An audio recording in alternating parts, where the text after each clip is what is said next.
Bienvenue dans Parlons Jeunes, le podcast où la jeunesse s'exprime librement, sans filtre et sans tabou. Je suis très content d'être parmi vous aujourd'hui. Et aujourd'hui, nous avons une thématique assez différente, une thématique qui nous concerne tous. Jeunes face au numérique et à la dépravation des mœurs. Mais vous savez, je ne peux pas monopoliser la parole. J'ai des invités avec moi qui prendront le temps de s'exprimer et d'abord de se présenter. Bonjour, je suis Gédéon Toumba, étudiant en droit à l'Université catholique du Congo en deuxième année. Bonjour, je suis Sephora Zapata, étudiante en droit, aussi en deuxième année à l'EPC. Bonjour à tous, je suis Benjamin Mukendi, étudiant à Leadership Academia University en administration des affaires et je suis en dernière année de licence. Merci, vous êtes tout beau, tout propre. Aujourd'hui, je voulais qu'on partage sur un sujet qui me touche personnellement. Le jeune face au numérique, parce que comme vous pouvez le savoir et même le vivre, le numérique est à son apogée. Mais le jeune aujourd'hui est face à un défi, c'est que plus il y a cette ascension du numérique, il y a aussi la dépravation des mœurs. Alors, j'aimerais qu'en peu de temps, que chacun d'entre vous puisse me donner son point de vue, puisse commenter avant de faire place à l'argumentaire. Monsieur Gédéon? Alors, quand on entend numérique, on pense instinctivement à toutes ces technologies de communication ou d'information qui s'installent dans une société. Mais nous remarquons malheureusement que les jeunes Congolais que nous sommes, sont gangrénés par un vice. Je parle ici de la dépravation des mœurs. Et cette dépravation, ce vice nous pousse à nous poser une seule question. Qui est responsable? Ça, c'est intéressant, ça. Donc, pour Monsieur Gédéon, la dépravation des mœurs est aussi question de responsabilité. Nous l'avons écouté, nous allons passer la parole à nos autres frères et sœurs ici pour qu'ils puissent aussi mettre un mot sur ce sujet qui nous touche tous.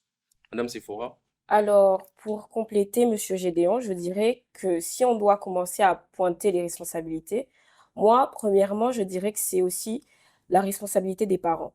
Aujourd'hui, on voit plusieurs jeunes, vraiment beaucoup de mineurs sur les réseaux sociaux, poster un contenu qui n'est pas assez adéquat et qui n'est pas très surveillé. Pourquoi? Parce que parfois, les parents n'ont pas le temps de discuter avec leur enfant pour leur dire peut-être ne fais pas ceci ou ne fais pas cela, pardon, cela. Et je me souviens, moi, à l'époque, j'avais pas le droit d'être sur les réseaux sociaux. Par exemple, j'avais pas le droit d'être sur Facebook à l'époque où tout le monde était sur Facebook. Et c'était parce que mes parents mettaient des limites pour dire que toi, tu ne peux pas avoir X ou Y réseau parce que tu n'es pas encore prête. Et je trouve qu'aujourd'hui, il y a une certaine légèreté de la part des parents qui ne surveillent plus. Donc, c'est pas Vraiment. moi qui le dis, c'est Madame Sephora qui nous fait comprendre que les parents ont aussi une partie de responsabilité. On va essayer d'écouter Monsieur Benjamin et essayer de discuter après sur les opinions de chacun. Monsieur Benjamin? Pour ma part, je pense qu'il ne faut surtout pas oublier la responsabilité que le jeune lui-même, en tant qu'individu, Mhm, a vis-à-vis de tout ce qui concerne la dépravation des mœurs dans le domaine numérique, mhm, effectivement. Parce qu'en soi, l'univers numérique en lui-même est amoral. mhm. Tout dépend de ce qu'on veut en faire. Comme Ok. le disait Aristote dans l'éthique de Nicomaque. Nicomaque, si je ne me trompe pas. Ah, on a des Voilà, philosophes ici. Pas de quoi juste vous quelqu'un dire. d'instruit. Ouais. Continue. Donc voilà, je pense que il est important de se rendre compte que c'est nous qui définissons la réelle portée morale de ce qu'on fait d'un instrument, tel que les réseaux par exemple. Ok. Nous avons écouté Monsieur Gédéon. Monsieur Gédéon a introduit le sens de responsabilité, la charge de la responsabilité. Et Madame Sephora est allée dans le même sens en disant que c'était la responsabilité des parents et vous en surenchérissant en disant que c'est le jeune d'abord. Mais Monsieur Gédéon, quand vous parlez de responsabilité, qui voyez-vous en premier? Parce que là, on voit la famille, là, on parle du jeune en soi. Mais pour vous, la responsabilité, qui doit-on blâmer? Euh, Ici est de préciser que nous nous trouvons dans un état de droit. Nous nous trouvons dans un état de droit et le premier responsable ici, c'est d'abord l'État. Ok, L'État en tant que pouvoir régulateur. ok. L'État en tant que léviathan. L'État doit mettre en place Mhm, des systèmes pour éduquer de la bonne manière le jeune Congolais aux bonnes mœurs. Et je mhm, précise aux bonnes mœurs. l'État doit mettre en place une applicabilité du code du numérique. Je suis à côté de juristes. Mhm. Je suis sûr que vous savez qu'il y a bien, bel et bien un code du numérique en République démocratique du Congo. Mais la question qui se pose, est-ce que ce code s'applique-t-il? À qui d'autre la responsabilité si ce n'est à l'État? Mais ce que vous dites est assez intéressant parce que nous remarquons que l'autorité d'ailleurs régulatrice des médias, c'est le CESAC, de l'audiovisuel en général, c'est le CESAC. Et s'il y a quelque chose en tant que jeune, ce que moi je remarque aussi, c'est que actuellement les décisions du CESAC sont plutôt politisées, si je peux dire comme ça. Dans le sens où moi, par exemple, je vois des jeunes euh, sur leur téléphone, sur leur compte TikTok surtout, parce que TikTok aujourd'hui, certes, c'est devenu presque un virus pour les jeunes. Un jeune qui se réveille le matin, qui est devant son téléphone sur TikTok toute la journée, et passe la journée qui est dans cette oisivité. Mais le CESAC ne contrôle pas le contenu de ses enfants. Il y a des enfants de 15 ans, 16 ans qui vont se mettre, par exemple, à fumer comment on appelle ça? Voilà, les puffs, les chichas portables, pourrais dire, ou électroniques. Ils s'affichent avec. Mais c'est ça que n'a pas, par exemple, n'a pas un regard sur eux. Mais quand on va parler de tel ou tel cas politique, nous verrons que le CESAC est plutôt très réactif. Maintenant, que faire, Monsieur Gédéon, vu que vous parlez de la responsabilité de l'État, que faire pour que le CESAC puisse, ou même l'État, par le canal du CESAC, puisse essayer d'encadrer ce virus-là, essayer de mettre en confinement toutes les personnes qui y sont exposées afin de vraiment les reconduire dans la société pour, comme étant des jeunes intellectuels et qui ne se laissent pas dans la dépravation. Bon, d'emblée, je vous dis que je ne répondrai pas à votre question comme vous le voulez, Mhm. comme vous le voulez. Alors, le CESAC est une institution, pardon, d'appui à la démocratie. Oui, oui. C'est consacré par la Constitution d'ailleurs. Oui. Et ensuite, je dirais que quand vous vous occupez pas de la politique s'occupera de vous. Mhm. Nous vivons dans un état de droit, malheureusement, qui, qui se sent enlacé, qui est pris entre les mains de la classe politique. Dans cette perspective, il est impossible de dissocier une institution d'appui à la démocratie de la politique. Ok. Alors, la seule solution, si je peux le dire, si je peux me le permettre, en mon humble avis, la classe politique doit se responsabiliser. Mhm. Il existe un principe édicté par Montesquieu qu'on appelle la séparation des pouvoirs. Le politique fait son travail, le juriste fait son travail, le législateur fait son travail. Sachez faire le vôtre. En tout cas. Mais je vais revenir à Madame Sephora. Madame Sephora me dit que la responsabilité aussi vient aux parents. Mais moi, j'ai une exception, par exemple, parce que vous dites que les parents sont devenus un peu plus larges, peut-être avec l'âge ou la génération, sont devenus un peu plus larges concernant l'éducation numérique des enfants. Mais il se trouve qu'il y a de ces parents, moi, j'en connais, des parents qui éduquent très bien leurs enfants, inculquent des vraies valeurs à leurs enfants, mais face à l'influence du numérique, ces enfants se voient être pervertis, ces enfants se voient être dans la dépravation des mœurs, du plus profond de leur intérieur. Et comment faire? Parce que vous dites les parents. Alors, comment faire si les parents font leur travail, mais que les enfants sont face à une influence en dehors de la maison?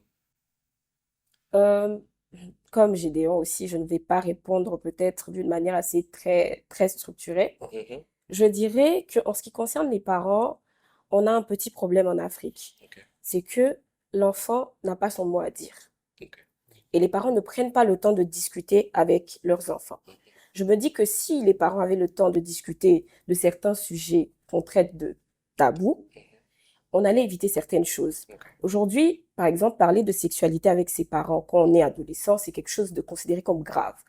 Il y a certains parents, excusez-moi pour le terme, qui ont des enfants qui se masturbent, mais ils les traitent comme des démons ou comme étant des personnes ayant des péchés ou quelque chose comme ça. Et je trouve que c'est assez dommage parce que ne pas parler à son enfant, c'est l'exposer. Ce que tu ne dis pas à ton enfant chez toi à la maison, il va l'apprendre ailleurs. Et d'ailleurs, c'est ce qui se passe avec les réseaux. Et je ne suis pas parent, donc je ne peux pas donner un conseil extrêmement efficace. Mais ce que je conseillerais aux parents, c'est prendre le temps de discuter avec leurs enfants. Vraiment parler avec les enfants et aussi de temps en temps contrôler ce que font leurs enfants. et un peu plus formés sur tout ce qui concerne le numérique parce que vous savez, nos parents ne sont pas très réseaux sociaux, ils ne savent pas très bien comment ça fonctionne. Donc, je vais conseiller les parents de comprendre comment ces réseaux marchent et de savoir comment protéger leurs enfants. Parce que dans l'exception de ce que vous aviez dit, je rejoins monsieur Benjamin parce que il dit que la responsabilité est aux jeunes. Et ça rencontre ce que je viens de dire plus tôt, c'est que il s'avère que le jeune a été bien éduqué dans sa famille. Mais après, ce jeune est dehors avec ses amis, son influence, l'influence de ses amis, pardon, et l'influence de son environnement. Ce jeune est directement corrompu, dans le sens où il voit que ses amis, par exemple, sont, par exemple, nous allons parler d'un cas un peu plus pratique, par exemple, comme j'ai parlé des garçons ou des filles qui fument, qui s'affichent en train de fumer. Il se dit, ah, mon ami, par exemple, moi, chez moi, on ne fume pas. À la maison, papa et maman m'ont interdit de fumer, m'ont toujours dit qu'on ne fume pas. Mais quand je sors, je suis en face de mes amis, mais je me rends compte que, ah, il n'y a pas les parents, il n'y a personne, et je suis face à ma conscience. Ça a un sens plutôt philosophique parce que certes, on a l'éducation des parents, mais la conscience aussi joue. Parce qu'aujourd'hui, le jeune, il est là, il est seul chez ses amis, il n'y a pas ses parents. Il est là, il fume, et il prend le plaisir de filmer, par exemple, de l'exposer. Pourquoi? Parce qu'il le voit ailleurs. Donc il se dit, si ailleurs ça se fait, c'est que c'est bien. Mais aussi, si on devait parler de dépravation de mœurs, à part qu'il y ait une responsabilité, moi, ça, je pense que c'est le numérique, normalement, il faut aussi qu'on l'applique par rapport à notre culture. Parce que c'est pas tout ce que l'on voit qu'on est censé reproduire. Parce que si je vous donne l'exemple de ce phénomène des personnes, des mineurs qui fument, ils vont voir en France, ils vont voir leurs influenceurs aux États-Unis avec ils appellent ça vape, des vapes et tout ça en train de fumer et tout ça, et s'afficher, se disent, mais il n'y a pas de restriction. Et je vais même plus loin, c'est même le problème de TikTok parce que maintenant il n'y a pas de vraies restrictions. On ne sait pas, un enfant peut venir sur TikTok, il a 16 ans, il modifie ses paramètres et après il a accès à TikTok. Et il a accès à TikTok, il voit tout ce qui se passe, tout ce qui est. Parce que comme il a dit, normalement le numérique est amoral. Donc, ça voudrait dire que comme on est là, il voit tout ce qu'il y a sur sur le numérique, il voit tout ce qu'il y a sur les réseaux sociaux, mais il choisit par exemple ce qui est mauvais. Et quand il choisit ce qui est mauvais, alors qu'il est face à sa conscience, comment l'encadrer? Comment encadrer ce jeune qui est aujourd'hui bien éduqué, mais dehors, ce n'est pas le cas. Dehors, par exemple, il est face à une autre éducation. Comment faire, monsieur Benjamin? Pour ma part, il faudrait surtout emmener le jeune à se rendre compte que le choix lui appartient. Parce que entre le moment où la pensée de l'acte, donnant l'exemple simple, je pense fumer, je pense au fait de fumer. Du moment, le temps qui sépare le fait de penser à fumer et le fait de passer à l'acte, j'ai largement le temps d'y penser. Ça veut dire que ce laps de temps-là me donne l'occasion de choisir. Il y a toujours, dans la plupart des cas, on a quasiment toujours le choix. Et c'est ce que je prône la plupart du temps, c'est essayer de faire comprendre aux jeunes que le seul et c'est surtout le premier responsable de ses actes, c'est lui-même. C'est lui qui décide. On peut dire que tel m'a influencé, tel m'a emmené à faire ceci, tel m'a emmené à faire cela, mais au final, c'est moi qui ai décidé. Dans la plupart des cas, on n'a pas pris un jeune, forcément. Enfin, il y a des cas où c'est vrai, mais dans la plupart des cas, ce n'est pas cela. Ça veut dire, on vient, on te met, par exemple, ce que vous appelez une vape dans la bouche, par exemple, on lui dit, allez, vas-y, fume. C'est pas toujours le cas. Donc, on a toujours le choix, la C'est plupart. volontaire. Oui, là, je Exactement. pense que nous avons fait le tour des responsabilités. Mais moi aussi, j'aimerais vous faire part de ce que j'ai eu à remarquer dernièrement. C'est avec cette affaire de nude, voilà, les photos dénudées où les jeunes sont face à la pornographie, où les jeunes se filment et dans certaines circonstances, sont affichés sur les réseaux sociaux.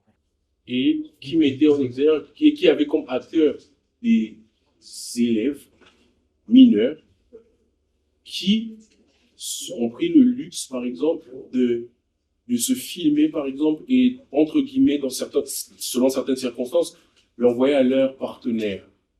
Et après, ces personnes ou ces filles se voient publiées, se voient affichées sur les réseaux sociaux. Mais je pense que c'est un sujet qui, malgré le fait que on le minimise, c'est un sujet qui touche beaucoup de gens. Parce que j'ai cru voir que ces personnes-là ou ces enfants-là, après avoir été victimes de ce qu'on appelle, d'ailleurs les Anglais ils appellent ça le revenge porn, euh, Après avoir été victime de cela, d'autres ont menacé de se suicider, d'autres ont menacé de se tailler les veines et autres. Maintenant, je voulais que l'on puisse discuter parce que cette histoire, c'est quelque chose qui est devenu monnaie courante ici en RDC. Donc, nous avons remarqué que des écolières, des écoliers se filment en plein débat. Il y a même certains qui le font en uniforme, en représentant leurs écoles. Qu'est-ce que vous en pensez, pardon? Vous vivez à Kinshasa. Vous connaissez tout ça, vous avez des frères et des sœurs, mais en vivant cette réalité, on la parle pas même parce que vous voyez, vous êtes confrontés à ça, vu que vous êtes jeune aussi. Quel conseil? D'abord, dites-moi qu'est-ce que vous en pensez et après, dites-moi quel conseil donneriez-vous à ces personnes? Je vais commencer par M. Gédéon. Est-ce que vous direz encore que c'est la faute de l'État ou vous allez me dire autre chose? Je sais pas. Bon, pour dire ce que je pense de ce sujet, je pense que tout le monde est libre dans son intimité. Tout le monde a le droit de faire ce qu'il veut, avec qui il veut, où il le veut, dans la limite de la loi. Alors, dès le moment où il est remarqué sur les réseaux sociaux qu'il y a une propagande, une propagation de vidéos, d'images à caractère sexuel ou pornographique exposées par des individus, l'individu des mineurs figurant sur les vidéos, mais les personnes qui les publient, je ne sais pas c'est qui. C'est là encore que je vais surenchérir, je vais être un peu redondant en parlant encore de l'État. Qu'en est-il de ceux qui publient ces vidéos? Ne commettent-ils pas des infractions? Les infractions ne sont pas prévues dans un code spécifique, ici le code du numérique. Alors dans ce cas, il faut être répressif, il faut condamner. Hormis ça, il y a aussi le fait que l'État doit préparer des mécanismes d'accompagnement. La jeunesse. Oui, la jeunesse. Le mineur est livré à lui-même, le mineur n'est plus surveillé en dehors de sa maison, il n'est plus avec les parents. Qu'est-ce que l'État fait dans ce sens-là? Succinctement, c'est ce que... Ok, nous y reviendrons, nous allons d'abord faire le tour. Et Madame Sephora, vous qui êtes une femme, voir vos sœurs, vos nièces, vos cousines se livrer à de tels actes, qu'est-ce que vous dites? Si vous pouvez me dire au moins. Bon, premièrement, je dirais que ça fait très mal, hein. Premièrement, ça fait très mal parce que je me dis que même si sur certaines vidéos, il y a aussi des garçons, le problème dans l'avenir, ça sera beaucoup plus pour les jeunes filles. Parce qu'aujourd'hui, la femme est facilement décrédibilisée. Ça veut dire que, je pense que je vous l'ai déjà dit une fois, la compétence chez l'homme, elle se présume, et chez la femme, elle se prouve. Et quand ces filles vont entrer dans la vie professionnelle, que ce soit même la vie estudiantine, parce que la majorité sont encore à l'école, ça sera très compliqué pour elles de s'affirmer. Parce qu'aujourd'hui, un homme, il peut faire ça, ça ne sera pas la même chose qu'une femme. Parce que d'ailleurs, dans ce genre d'histoire, on se souvient toujours de la fille qui a fait X ou Y chose. C'est toujours la fille. C'est toujours elle qui est pointée du doigt. Parce qu'après, on se dit toujours qu'une femme, c'est sacré. Le corps d'une femme est sacré. On ne peut pas le voir n'importe comment. Et ça me fait mal parce que je me dis que, vu que j'ai déjà vu une vidéo d'une jeune fille qui a eu à voir sa vidéo être exposée, dire sur son compte TikTok qu'elle s'en fout. Peut-être maintenant, elle n'a pas la conscience. Elle se dit que je n'en ai rien à battre, ce n'est pas mon problème. Et de toute façon, c'est les personnes qui ont publié qui ont un problème. Alors que c'est ça même le problème. Se dire que ce n'est rien. Ce n'est pas rien. Et je pense que ça doit aussi servir de leçon aux autres filles qui sont restées. De se dire qu'on ne donne pas une confiance inconditionnelle à n'importe qui. Et d'ailleurs, j'exhorte les jeunes filles d'arrêter ce genre de pratique. Parce que si ce n'est pas votre partenaire qui publie, ou un ami, il peut y avoir vol d'un téléphone, et le fait qu'on retrouve ça, on peut aussi vous publier. Donc ça peut venir sur n'importe quel cas. Et en tout cas, j'exhorte encore une fois aux parents, comme je l'ai dit, et surtout aux mères d'avoir certaines discussions avec leurs enfants. Parce que j'ai discuté avec l'une dont les vidéos ont circulé, il m'a dit que si je ne le faisais pas, il n'allait plus m'aimer. Ou c'était une manière de prouver l'amour qu'elle portait à ce jeune homme. Chère jeune fille, un homme qui vous aime commence par respecter qui vous êtes et premièrement votre corps. Donc j'exhorte mes jeunes sœurs et voire même certaines grandes sœurs qui le font, s'il vous plaît, arrêtez de le faire. Vraiment, arrêtez de le faire parce que vous ne savez pas comment vous décrédibilisez les femmes. Et parce qu'il n'y a que quelques femmes qui le font aujourd'hui, c'est nous toutes qui sommes insultées. Donc, vraiment, chère maman, parlez avec vos jeunes filles, chère tante, chère grande sœur, prenez le temps de parler à vos petites sœurs. C'est tout ce que j'avais à dire. Monsieur Benjamin, vous pensez encore que c'est la faute de la jeune fille ou du jeune garçon qui le fait? Enfin, pour ma part, enfin, vu que la redondance est lettre d'or pour le moment, je pense que le jeune a aussi un très, mais alors un très très gros rôle à jouer dans cette histoire. Parce que même si l'État peut, voilà, mettre certaines mesures vis-à-vis de cela, même si les parents font les efforts qu'ils font afin de conseiller au mieux les enfants, il y aura toujours un petit espace, un petit laps de temps, quelque chose, un endroit, un moment où ni l'État, ni les parents ne pourront absolument rien faire pour ce jeune. Et ce jeune sera seul face à lui-même. Comme tout être humain qui se respecte, à tout moment, l'humain est seul face à lui-même devant chaque décision de sa vie. Et là, je pense qu'il est très important de se rendre compte que ce soit les personnes qui font les différentes vidéos, que ce soit les personnes qui les publient, sachez que vous devez répondre de vos actes. Qui s'y frotte, s'y pique. Vous n'entrez pas sur un terrain si vous n'êtes pas prêt à vous mouiller le maillot par rapport à cela. Donc, prenez conscience de ce que vous êtes en train de faire avant de le faire, parce que c'est important, parce qu'au final, toutes les personnes qui vous accompagnent dans cela, il n'y aura aucune autre personne qui va subir les conséquences de vos actes plus que vous-même. Merci beaucoup, monsieur Jonathan.